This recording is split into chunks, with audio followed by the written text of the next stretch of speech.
Well, welcome back, everybody. We are here doing a special episode series with Just Me Therapy podcast. And this is going to give you insight into the three women that are behind this podcast that are all mental health professionals that are here to really help you understand a little bit more about yourself. And so this podcast is something that it's a labor of love for them. And so today I want to bring on Sasha. So, Sasha, hello, how are you? I'm doing well. How about yourself? I am doing well. So I want you to just give people a little bit of background about Sasha Giles and, what made you decide, listen, therapy is the thing for me to do. I'm going to do this therapy thing. Yes. So I did a lot of different work with after school programs, and I went to a lot of leadership conferences in middle school and high school. And I had someone who was that support, emotional support for me when I was younger. So after doing all of that, it motivated me to want to work in a system where we're joining people together, or at least try to facilitate that. So that's kind of what started the jumping from working with people to, okay, I want to work in a joining realm now. Okay. All right. And then how long have you been doing the therapy and what's your specialty? Whew. I've been doing the therapy for officially, like with a license, I've been doing it for about 5, 6 years. Just been working in different mental Mhm. health hospitals and within the community for about 15 years now. And what my specialty is families and children. Okay. And what led you to do the children? Was it because of the fact that you had some help growing up and you kind of saw some things that made you say, children need a little bit more help? Because sometimes people, they shift in a certain direction, right? And I think always is something interesting because, kids have a lot that is going on in their little lives. And I don't think we realize it. And we may oftentimes kind of shirk it off to, oh, they're just kids. But in my just view, there's been so many changes to just being a kid from when I was a kid to when these kids are kids now. And when we kind of look at that, they have so much more pressure that we never had because we didn't have all of this technology and all of this social media. So, is there anything specific that said, let's focus on kids as a specialty? For me, it was when I was younger, the fact that I had someone who supported me and actually listened. Um, but as I'm getting older and going on through my own lifespan, I realized that, yeah, some of the things that I was able to connect with younger kids or when I was a younger person, not so much anymore. And I think that for me, just going along as I am aging, recognizing that some of the A, patience that I have, and B, some of the connection that I had with clients when I was younger, I'm still having that connection with, but it's like we're going on through the lifeline. Mhm. So I would say that while the specialty, the thing that got me was working with children, the thing that continues to motivate me with working in this field is working with people and recognizing that as we grow older, as we continue to grow as people, there's new lessons that we have to learn. And that's what I've enjoyed the most, including navigating my own life. Mm, mhm. Now, with that, it's a whole bunch of stuff that changes, right? What would you Mhm. say has been one of the biggest transitions? And, this is kind of like a common theme from the pre COVID time to like where we're at now, and just speaking with your colleagues, it's been some changes and things. What have you seen has been a trend in the type of people that you're getting that are coming to you for therapy now? Because I would imagine, of course, people need help. So they're still Mhm. going to come to therapy. But has there been a trend in a certain type of person or a certain gender or anything from that time to now? I would say that I've seen a lot more anxiety, and I've seen Mm, a lot more of, and we say in the professional, in the field, we say anxiety, but really it's just the change in quality of life that people are experiencing and what's helping to satisfy them, what they mhm, recognize as happiness. And I think that's what a lot of people are coming to counseling for, is to get some more reflection on what really is making them happy right now versus what was making them happy in the past and what would they would like to do to continue their happiness in the future. And I think that's big because my happiness is going to be different from your happiness and anyone mhm, else's happiness. So what I need to do and what I choose to do to support myself is going to be completely different. And that's not a one size fits all. And too often we look at, oh, we'll just have these tips and have these 4 bullet points that will help you to get out of depression or get out of anxiety, but it's not a one size fits all. And I think that's what people are seeing after 2 years, 3.5 years of lockdown, is that my happiness isn't driven by the work, work, go, go, um, hamster wheel type of living anymore. Yeah. Mhm. Mhm.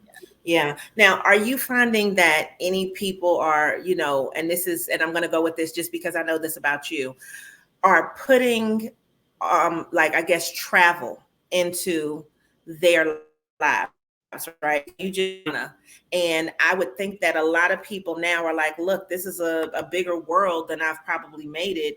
And now I feel like I want to travel. I want to find myself. I want to get away.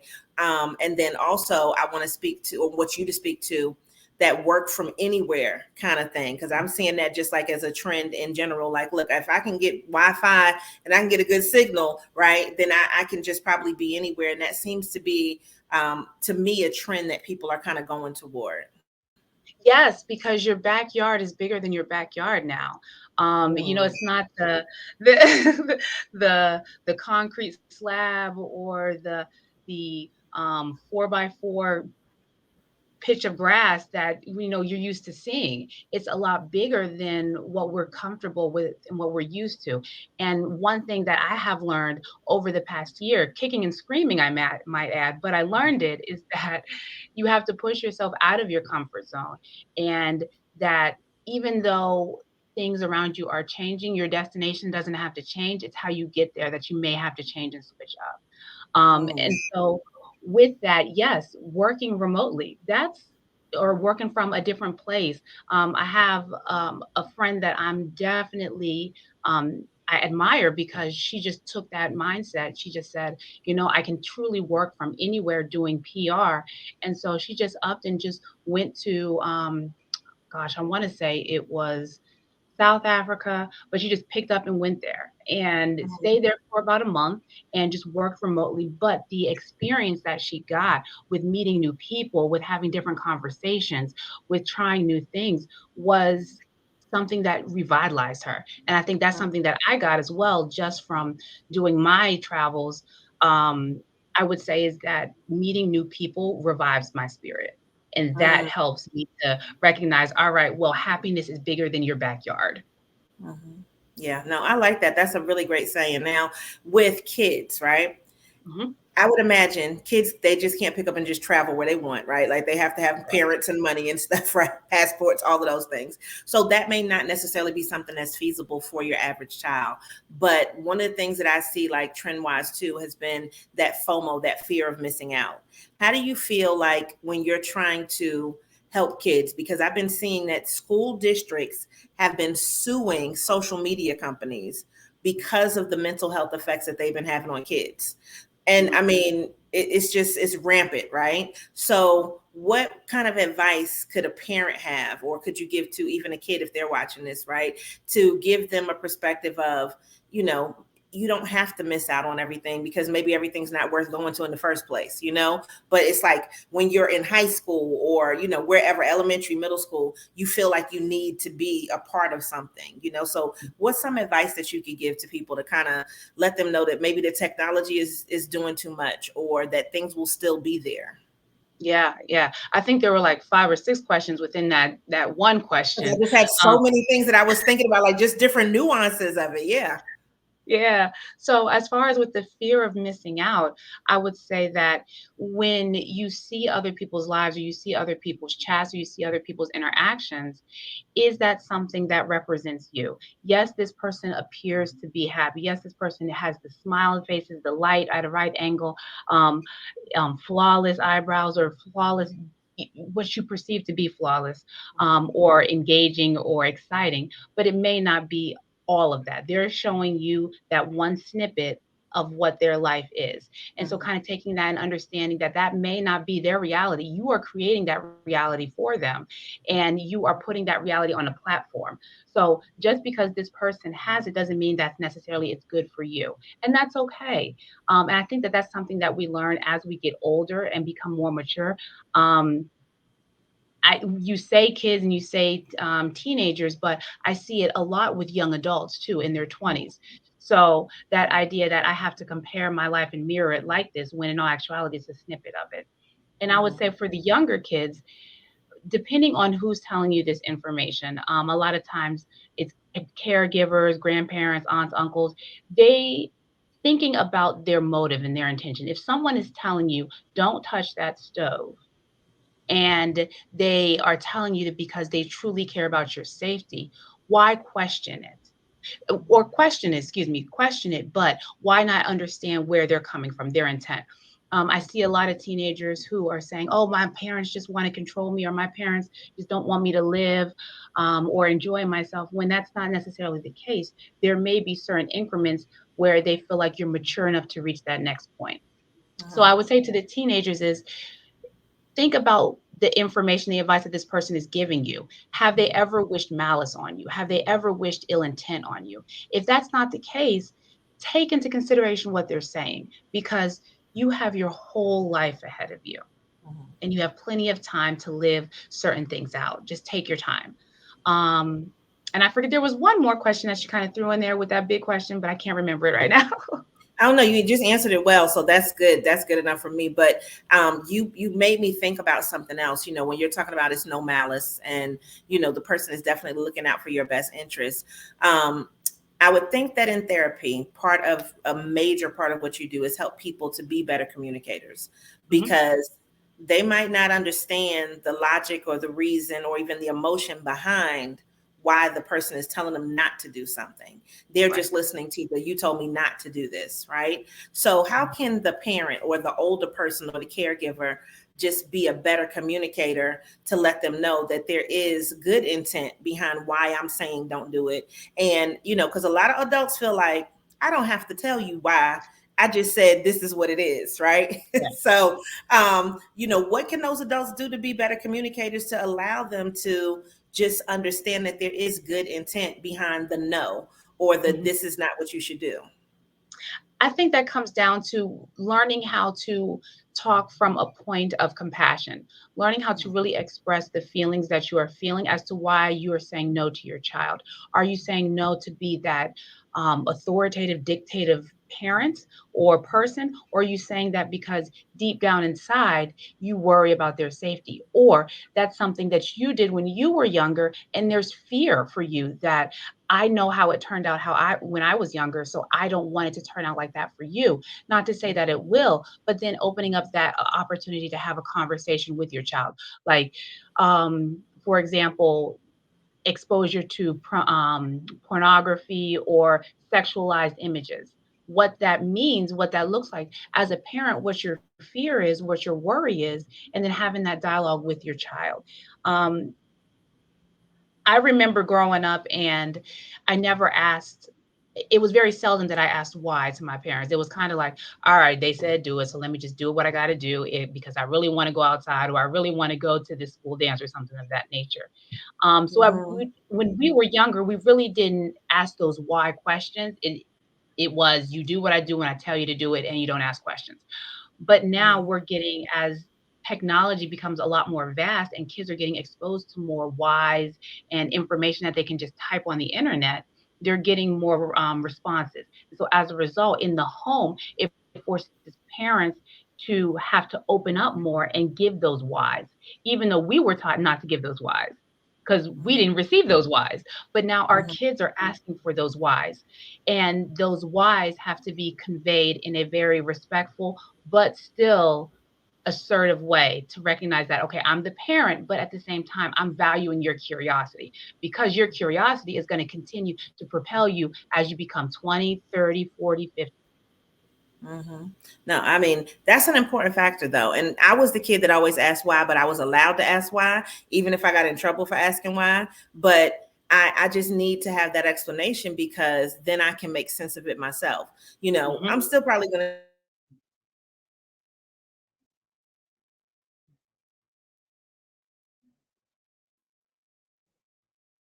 supposed to do. Can you see me? Yes, ma'am.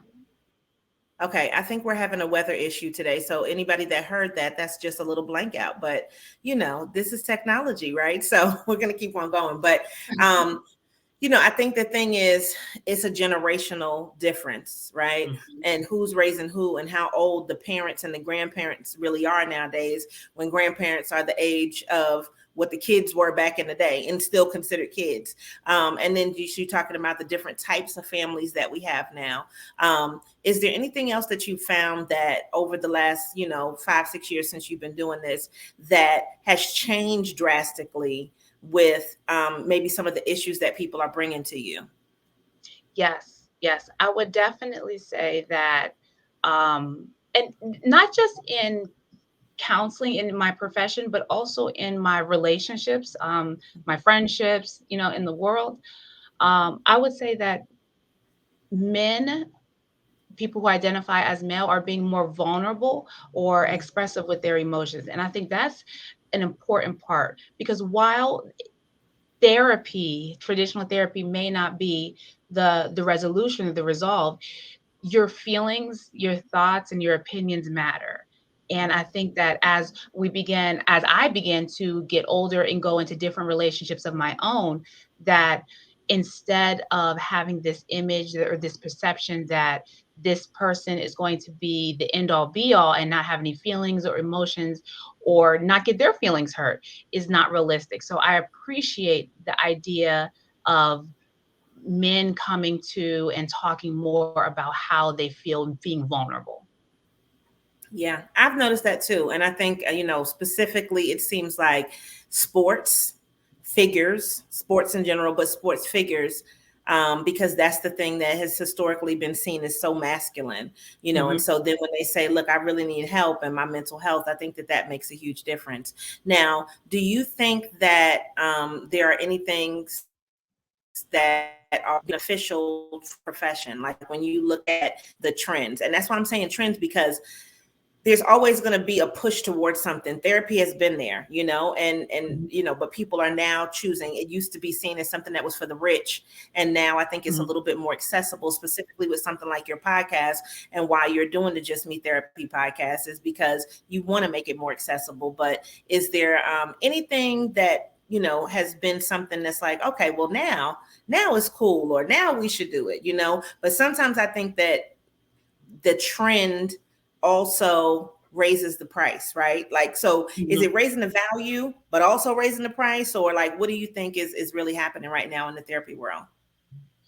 As in regards to what, the popularity of it or the Yeah, I the mean, price? because now people are paying attention to it. So if men are being more vulnerable, if there's somebody that's Mhm. saying you should pay attention to it, now all of a sudden, like, so let's take, like, for instance, if we go like Megan Thee Stallion, right? So Mhm. Megan Thee Stallion goes and she starts her own little information about therapy, and I'm assuming she's probably taking therapy too. And now Mhm. all of a sudden, the hot girls want to get on therapy, right? Mhm. So I'm not trying to say that it's a bad thing. I'm saying it's a good thing, but do you think that people are maybe just coming just to say that they went to a therapist? Do you think it's just a popular thing now?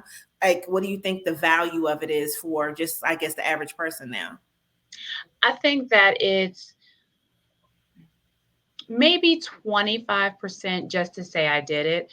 Um, and I think the rest is that people are tired.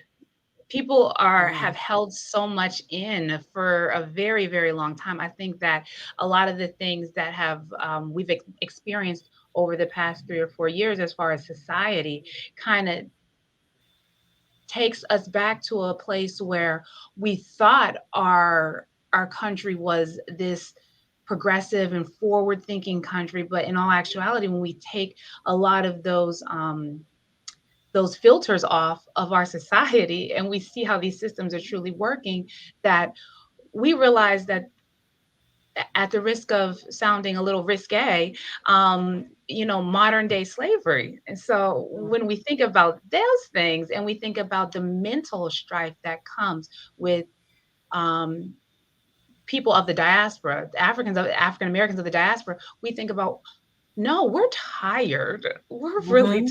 tired. Mhm. And no longer am I going to bite my tongue because my tongue is starting to bleed now. So Mm. I think that that's the element where a lot more people are saying that, okay, there is more than one way to get over some of those stressors and those microaggressions in my community or country or company. So I think that people, their bodies are getting filled up with all of these emotions that if they don't let them out, it's going to Mhm. be um, really concerning. My Mhm. behaviors could be unhealthy. My the way I project and interact with my family is going to be unhealthy. I know during the pandemic, there were a lot, or significance of the pandemic, there were a lot of marriages that were called to the carpet because Mhm. it really you made you realize that there were so many other elements in my life. So um, instead of that, robot behavior. So I think that the Mhm. pandemic, and I think that people's really challenging what this country can bring and do for them has allowed a lot of emotions to come out. Yeah, no, I mean, you answered it wonderfully because I think um, you didn't recognize something was a problem until you were faced with it and you didn't have a choice but to deal with it. And just being tired is a real thing, like mentally tired, physically tired, emotionally, spiritually. And then now people being able to have an outlet. So, as we conclude this, what would you say you want to leave the people with? Like, if a person is saying, I'm considering therapy, what would you say to them, to that person, to get them to say, you know what, come on over here, get a little therapy? Mhm. Are you willing to receive feedback? As long as you are willing to receive feedback, then you're ready for counseling. That's not to say that you're going to do everything that the counselor says or recommends, or that you guys are necessarily going to agree. But as long as you're able to receive feedback and coming in with an open mind, then you're ready. You're ready. Mhm. It's not going to happen in a month. It's truly not, because you're working on years of behaviors that you want to do differently in order to get to the destination. Again, going back to that, the destination is here. What you're doing right now isn't working to get to that destination. So now you have to switch up some of those behaviors and that mindset. That's not going to happen in a month. Mhm. So Mhm. you got to work at it. You got to be open to it. Yeah, no, I love that. Now, if a person says, okay, listen, I listen to the podcast, but Sasha, what's your favorite moment or episode or whatever throughout this whole time of you doing the podcast? What would that be for you? I would say the episode right before our live episode where we spoke about intergenerational trauma and how Mhm. a lot of times we don't know what is truly ingrained in us and our behaviors and our actions until we start to pull back those layers and understand why we do what we do. So, Yeah. Yeah. And that whole generational trauma one, that whole segment, I totally love that because I think we all suffer from it. And, when you kind of talk about what you can do to get out of it, those episodes were definitely some of my favorites. So, yes, applaud. Yay, applause for those episodes. And so, if you're saying, okay, look, going forward, what do you want to see happen with the podcast? oh gosh, I want to be able to get to a space where our our interaction with people is broadcasted a lot more in the on the couch of a person in their living room. I don't want it to be us talking at people. I don't want us to be talking at individuals or saying or lecturing or saying you should do this, you should do that, because it's not a one size fits all. The same thing that works for you is not going to work for me. But I would definitely like that idea of talking our concerns out and our emotions to be very just as important as your physical health, Mhm. not competing for it. So, Yeah, no, that's good stuff. That's good stuff because, once we really start to pay attention to what we really need and then make steps towards actually going after that, then I think that that would just cause us to have just better mental health overall, which then feeds into all the other parts of our lives. So I think that that's great. All right. Well, thank you so much for sharing your time and your thoughts and your insight, and then just giving us a perspective about, the people that should be coming to you and the things that you really love doing, because it does make a huge difference when a person can kind of get a little insight into that area, and they can say, I have that problem. Yeah, let me go on over there. Let me talk to her, because she obviously understands. And so, parents, teenagers, this is definitely the person you should be talking to, because you want to have a better relationship. And I think that once you make that decision, then now you have to just press the button and book the consultation, right? Or press the button and listen to the podcast. So, all right. Well, thank you so much for being on. And everybody, just keep listening to Just Me Therapy. You can go to justmetherapy.com and you can find all of the past episodes, and new episodes are coming. Thank you guys. Right. Thank you.